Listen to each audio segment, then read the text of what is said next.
Hi everyone! Welcome to my channel. Today I decided to vlog because I'll be making a DIY project that I want to share with you. Today I'll make soy candle.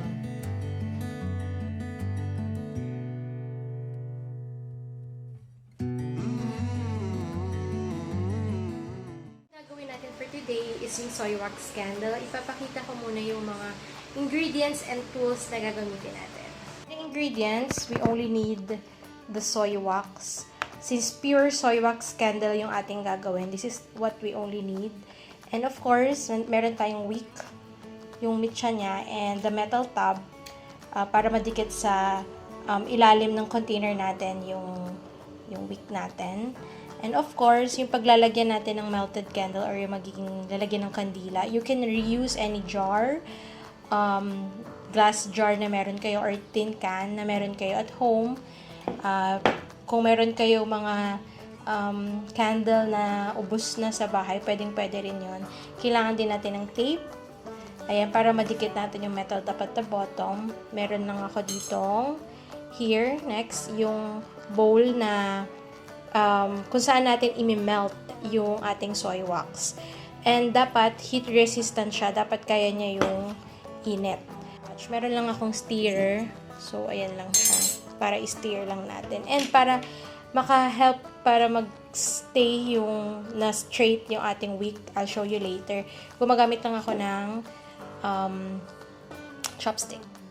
Or stove and pan para i-melt yung ating soy wax. And as a reminder for those kids that are watching, please ask assistance from your parents or your guardians in handling heat. Okay? Okay, let's begin. Okay, first, prepare muna natin yung lalagyan natin ng kandila. So, lalagyan muna natin siya ng wick. Ito yung ating wick. Ayan, susukatin ko muna kung gaano kahaba yung kailangan kong wick for my container. So, ito na siya. Ganito kahaba yung wick because lalagyan ko ng kandila up until this level. Tapos mag-iwan ako ng mga ganito kahaba for dun yung magiging wick niya itself. But, medyo mas hinabaan ko pa siya kasi mamaya, para mapanatili nating nakaganyan, no? Nakatayo lang yung wick. May papakita akong way sa inyo. So, kailangan ko ng medyo extra length pa para mamaya is iikot ko siyang ganyan. And also, medyo may kaunti pang space naman para dito sa metal top natin. So, for this height ng ating jar, ganito kahaba yung wick kung na kailangan ko. Okay? So, gawin na natin siya. I need tape. Wait lang ako.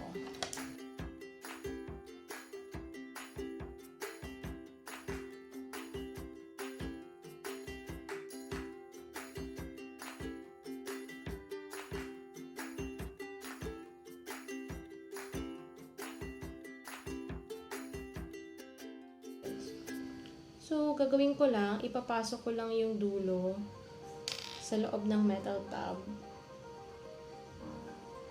Ayan. Tapos, napasok ko na siya.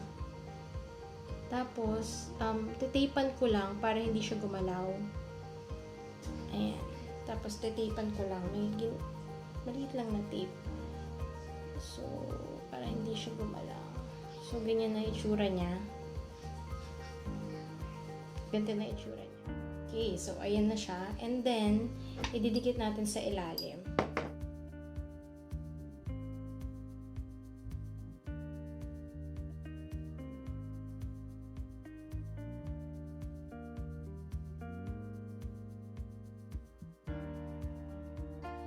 There you go. That's it. Naman, ito na nga yung para mag-stay siyang nakatayo na ganyan pag nilagay na natin yung wax. Gamit lang kayo ng stick. So, I have here chopstick. Tapos, ensure nyo lang na pag nakaganyan, hindi mahulog. Kasi pag medyo ganito, tapos like this one, it's a chopstick. Kaya mas mapigit yung nasa kabilang end. So, ensure ko lang na hindi siya mahulog na ganyan. Tapos, iikot ko lang siya.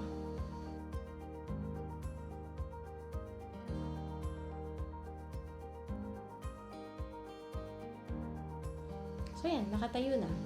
So, pakita ko sa inyo na mas malapit. Ayan, so ganyan yung itsura niya. Ganyan yung kakalabasan. Nandun na yung metal tub. Okay, there you go. I-measure lang natin kung gaano karaming wax yung kailangan natin for this container.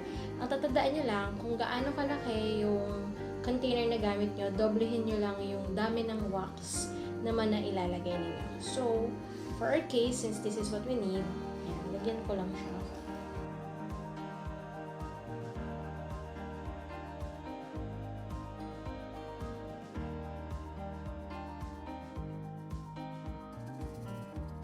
And since, as you can see, yung bowl natin, meron siyang residue from previous batch na ginawa ko.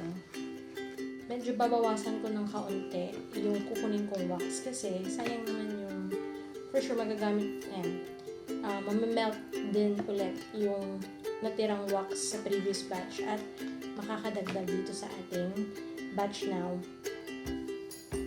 Ayan. So, ito na siya. Ayan, there you go. Ayan, pupunta na tayo sa ating stove para i-melt. Okay, so ilalagay lang natin yung bowl natin with the wax on top of our pan and open na natin yung ating stove. Low heat lang yung kailangan. Hintayin lang natin siya na mag-melt yung wax. You can also use microwave and dun yung i-melt yung wax. But for our case, we're just using yung pan to do this. So, open ko na.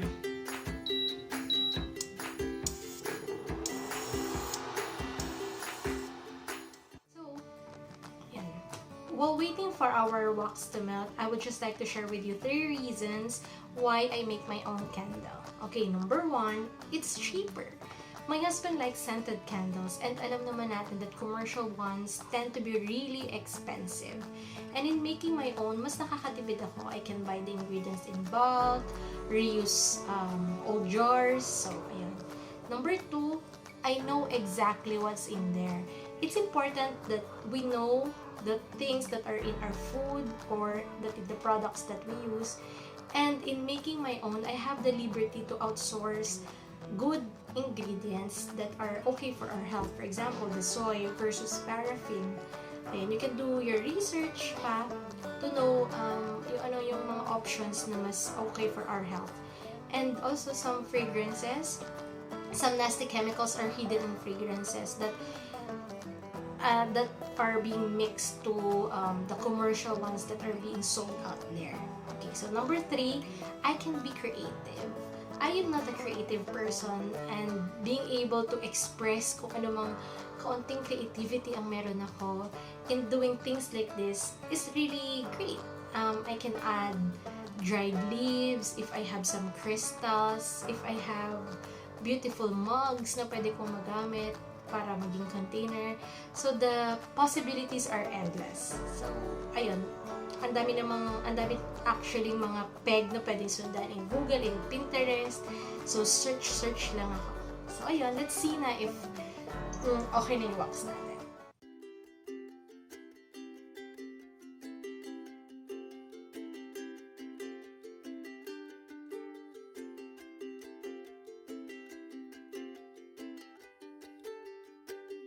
Ayan, make sure nyo lang that the wax is fully melted.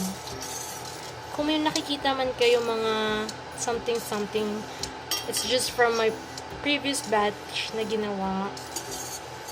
Mga tira-tirang petals. Okay. So, make sure na fully melted na siya. Okay, so this is our melted wax. At this point, pwede na kayong maghalo ng essential oils or fragrance oil na gusto ninyong ihalo para maging scented candle siya. But for our case, we're not gonna add anything. It's just plain, pure soy wax candle. Okay, just wait for a little lang para medyo hindi naman ganun sobrang init na mainit yung ating wax pag pinor na natin sa ating container. So, ito, okay na siya. Be careful lang kasi mainit din yung lalagyan. Ayan, di ba? Mainit siya. Okay. Careful lang din sa pag-pour. Ayan.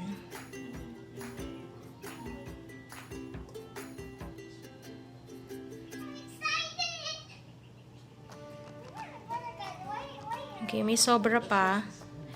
Kasi nga, kanina meron naman talagang naiwan na residue from previous batch tong ating bowl. But as you can see, ito na siya. Ayan na yung ating candle. Okay, so medyo, ayan, tuyo na yung ating wax. Konting init pa. And, ide-decorate ko lang siya nito mga dried rose buds. Petals. You can put any dried flowers, ganyan. Kung meron din kayong mga crystals, you can also add. Kapag nilagay ko kasi siya ng talagang liquid form, talaga siya, napupunta sa ilalim. Oo, nagalaw ko. Yan, make sure na huwag nyo magagalaw to. Kasi baka mahila siya sa ilalim. Ayan. Tapos, I have, stick lang na ganito. Tapos, ayan, gagamitin ko para mababa siya ng kaunti. Ayan, there. Kung gusto ko pa siyang lagyan, ayan. Ayun nga, pag kasi super liquid pa siya, tapos saka ko nilagyan ng petal, lahat sila napupunta sa ilalim. Unlike kung ganitong medyo tuyo-tuyo na siya, I can layer. Ayan, so mas maganda yung kakalabasan. Yun lang. That's it. Napakadali lang, di ba? We're just melting the wax at pouring it to a container. So, very easy process lang. And right now, hintay na lang natin mag-harden yung wax. After it fully hardened, ayun, as you can see, ganyan yung magiging itsura niya. Tapos, pwede na nating tanggalin tong stick na nilagay natin.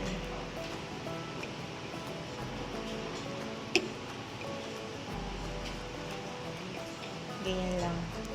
And then, cut lang natin yung wick, yung sobrang wick.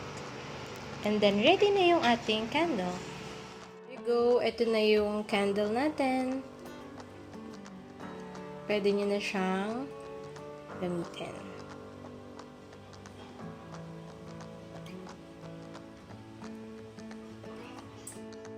That's it for today's video. I hope may natutunan kayo at na-inspire kayo to make your own candle.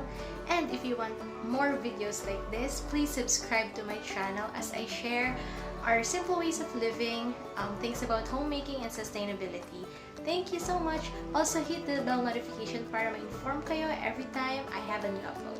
Bye!